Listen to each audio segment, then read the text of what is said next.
What's up, boys and girls? It's your boy JC from the Famicast. I'm here with a video review of Iron Fury for the Nintendo Switch. So basically, if you wanted an unofficial sequel to Duke Nukem, then this is pretty much it. It is exactly like a FPS from the 1990s. It looks like it plays like it, and yeah. Maybe the enemies have like 3 more frames of animation, but yeah, it's pretty much how I remember Duke Nukem back in the day. So this game is set in the future with a female protagonist.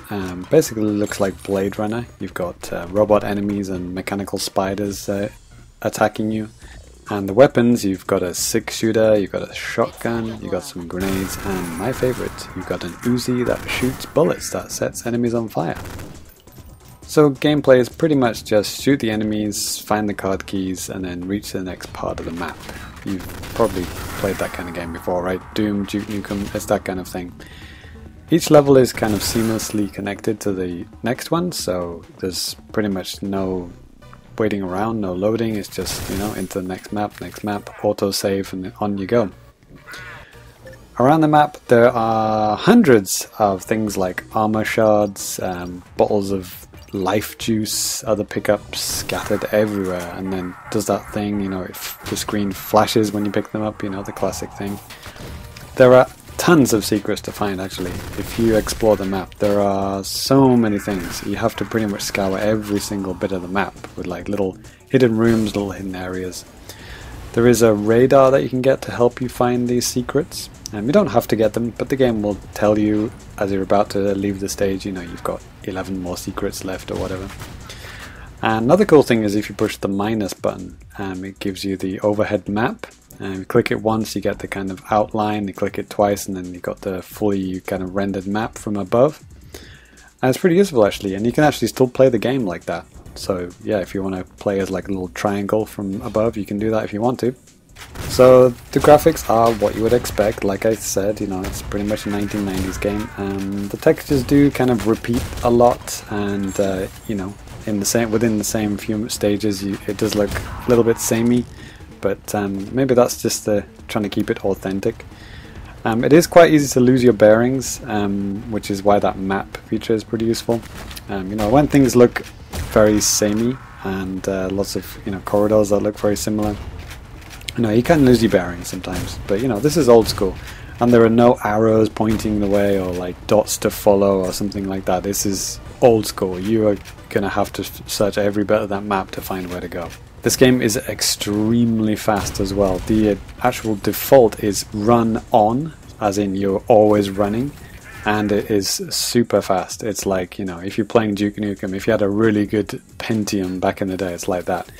The game does run in 30 frames a second, but because it's running so fast, it really doesn't feel like it, because it's so smooth, as you would expect, because this is a game that, you know, it could have run on a PC from, you know, 3 decades ago. So it's like buttery smooth, really fast. You know, some people might feel a bit nauseous, you know, how fast it is if you're not used to that kind of speed. But if you are and you like that kind of thing, you're gonna feel right at home. It's gonna feel like it was back in the day. One thing which I thought was a really cool kind of modern implementation is the motion controls. You know, we're all Switch players here, right? And we always want to know, FPS game, does it have motion controls? Yes, is the answer, and they are extremely good, and customizable. You can customize the speed, you can invert axes, all that kind of good stuff. And you know, if you get the speed settings right, and you know, you get the settings feeling really good, it pretty much feels like, you know, mouse cursor style precision. It's really, really good.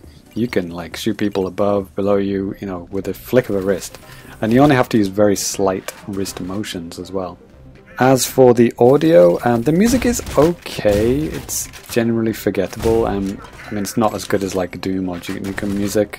It's okay. It's not like offensive or anything, but you know, you're not going to be humming the tunes anytime soon.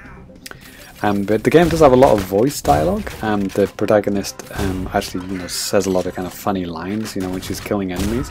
So, you know, she'll say things like, you know, yippee-ki-yay, motherfucker, and stuff like that. Maybe there's not such a deep voice.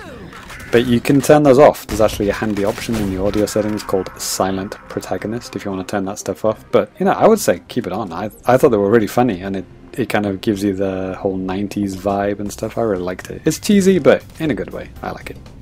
Oh yeah, talking about Duke, actually John St. John, the voice of Duke, is the villain in this game, which is a nice touch, I thought. Little girl.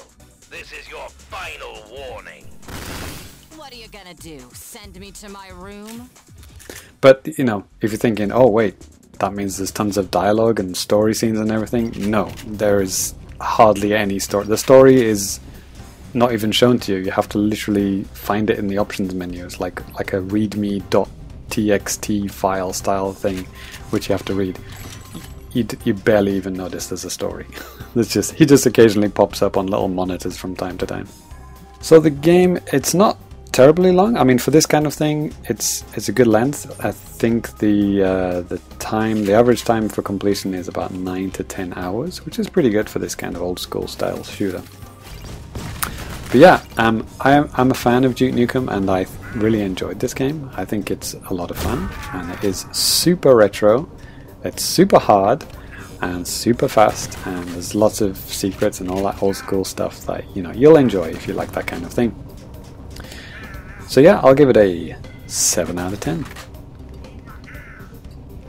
So if you enjoyed this amazing video review and it changed your life forever, why not give us a subscribe? We would super appreciate that.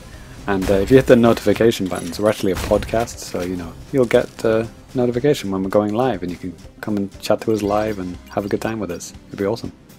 Anyway, thanks for watching. Peace out. Worthless consumer models.